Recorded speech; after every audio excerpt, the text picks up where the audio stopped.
Ketu is transiting through Magha Nakshatra from 29th March 2026 to 5th of December 2026. Now, I've already made a video series on the Rahu transit 2026, which you can find in my playlist, and this is specifically for Ketu. So, this marks the most karmic and ancestral phase of the Leo transit because Leo is Magha Nakshatra is connected with the sign Leo, where Ketu is transiting right now. And Magha represents lineage, authority, past life patterns, and inherited karmic structure. Magha itself is ruled by Ketu. Now, this phase becomes deeply significant for emotional, relational, and identity transformation for you. And Ketu represents detachment, liberation. As we all know, it is connected with karmic release. So Aquarius, for you, this transit happening in your seventh house activates relationships. Now the seventh house governs marriage, any sort of legal partnerships, be it personal relationship, marriage, or be it business partnerships, and also one-on-one connections. So it represents the other person in life because it is directly opposite your first house. So Ketu here creates a mirror effect between you and your relationships. So it reflects balance because right now Rahu is transiting through your first and Ketu is 7. So Rahu Ketu axis is highlighting balance in your life between your identity and your relationships, between independence and between commitment. So these are the things being highlighted, and let's talk about it in detail. So the challenges that you're going to face at this point and that you must already be facing is, first of all, emotional distance in relationships. The emotional disconnection from your partner, and even if you are married, you are going to feel it with your partner who will be less emotionally expressive. One day there will be clarity, and one day there will be silence, and you might feel less understood in communication, and there will be increasing silence or emotional withdrawal at this point. So this is one thing that you are dealing with, and the second thing is that sudden detachment that you feel in your relationships at this point. And there will be sort of on and off dynamics in your connections, and there will be reduced interest from your part in commitment patterns. You will feel that withdrawal energy increasing a lot in your relationships. Now this, I'm talking of any relationships in your life that are on one-on-one basis, right?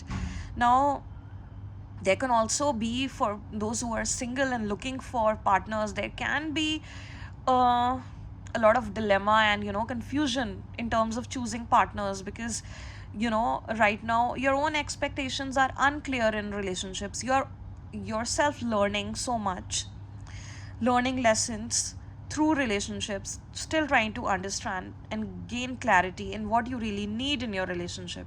So there can be attraction towards karmic or emotionally unavailable partners. And in fact, during this whole time period, you might have come across people, or you might be in a relationship with people who are emotionally unavailable, who seem calm on the surface, but inside there is a lot of chaos inside of them, and which needs to be healed. And these are, so there can be repetition of old relationship patterns here, and your ancestral emotional patterns will also become visible at this point.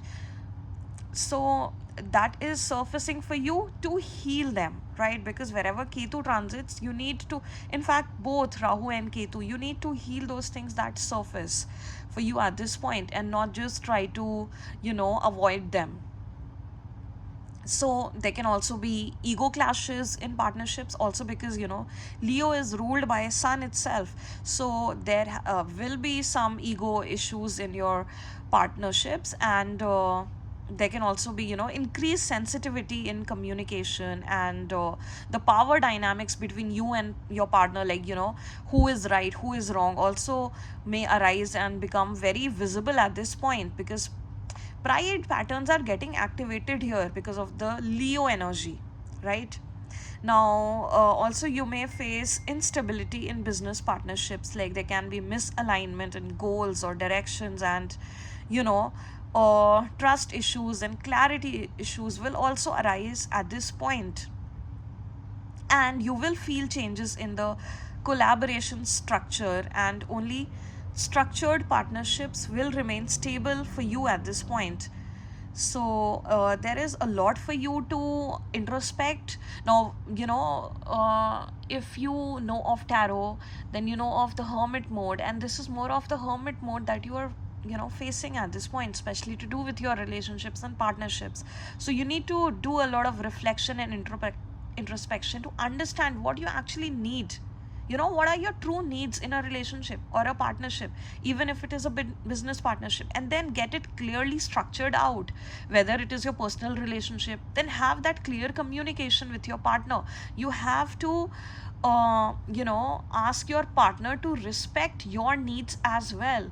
So uh, this is something that you have to address. And even in your business partnership, try to get everything structured out in a written format so that there is no confusion later on.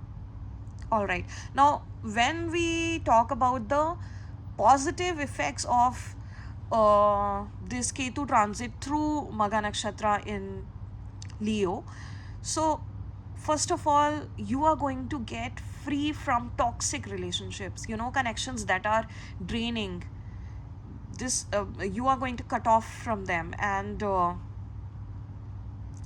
any kind of manipulation in your life, be it from any person with whom you share a one-on-one relationship, will also lose impact at this point, because you will become emotionally independent post this transit, because of all that you're facing right now. And you are going to gain clarity in your relationships. People and intentions become very clear, will become very clear to you, in this phase. And emotional confusion is also bound to reduce over time, and you will be able to clearly see the truth which you were not able to see before, because of the facades that people were putting. Now, be it your own partner or other people in your relationship.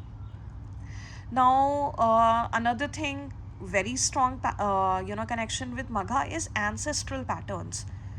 So any kind of repetitive relationship cycles that surface at this point, you are going to dissolve those karmic loops.